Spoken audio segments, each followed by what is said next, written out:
Behold, a sower went out to sow, and as he sowed, some seed fell by the wayside, and the birds came and devoured them. Some fell on stony places, where they did not have much earth, and they immediately sprang up because they had no depth of earth. But when the sun was up, they were scorched, and because they had no root, they withered away.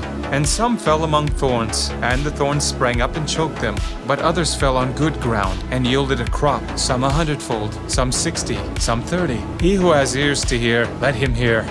And the disciples came and said to him, Why do you speak to them in parables? Because it has been given to you to know the mysteries of the kingdom of heaven, but to them it has not been given. For whoever has, to him more will be given, and he will have abundance. But whoever does not have, even what he has, will be taken away from him. Therefore I speak to them in parables, because seeing they do not see, and hearing they do not hear, nor do they understand. And in them the prophecy of Isaiah is fulfilled, which says, Hearing you will hear and shall not understand, and seeing you will see and not perceive. For the hearts of this people have grown dull, their ears are hard of hearing, and their eyes they have closed. Lest they should see with their eyes, and hear with their ears, lest they should understand with their hearts and turn, so that I should heal them. But blessed are your eyes, for they see, and your ears, for they hear. For assuredly I say to you, that many prophets and righteous men desired to see what you see, and did not see it, and to hear what you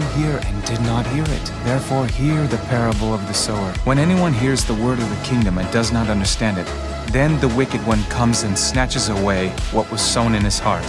This is he who receives seed by the wayside. But he who received the seed on stony places, this is he who hears the word and immediately receives it with joy. Yet he has no root in himself, but endures only for a while. For when tribulation or persecution arises because of the word, immediately he stumbles. Now he who receives seed among the thorns is he who hears the word, and the cares of this world and the deceitfulness of riches choke the word, and he becomes unfruitful. But he who receives seed on the good ground is he who hears the word and understands it, who indeed bears fruit and produces, some 100-fold, some 60, some 30.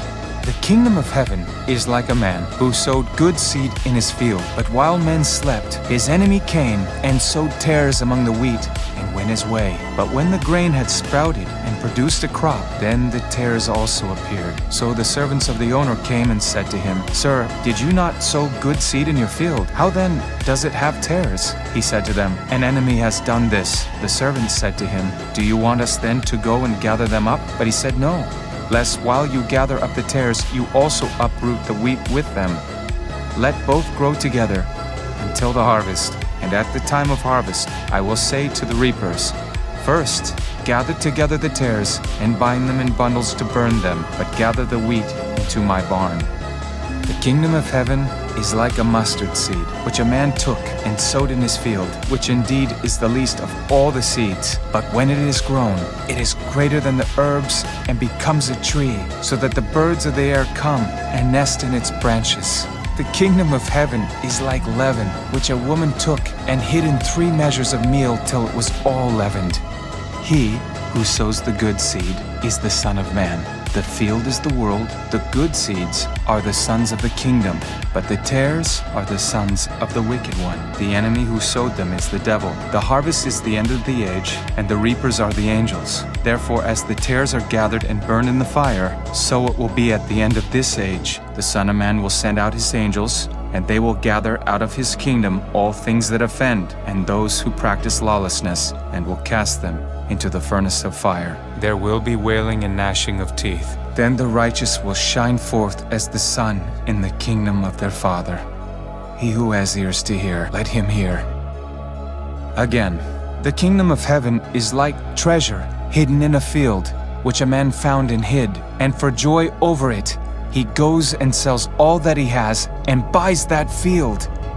Again, the kingdom of heaven is like a merchant seeking beautiful pearls, who, when he had found one pearl of great price, went and sold all that he had and bought it. Again, the kingdom of heaven is like a dragnet that was cast into the sea and gathered some of every kind, which, when it was full, they drew to shore, and they sat down and gathered the good into vessels, but threw the bad away. So it will be at the end of the age. The angels will come forth, separate the wicked from among the just, and cast them into the furnace of fire. There will be wailing and gnashing of teeth. Have you understood all these things? Every scribe instructed concerning the kingdom of heaven is like a householder who brings out of his treasure things new and old.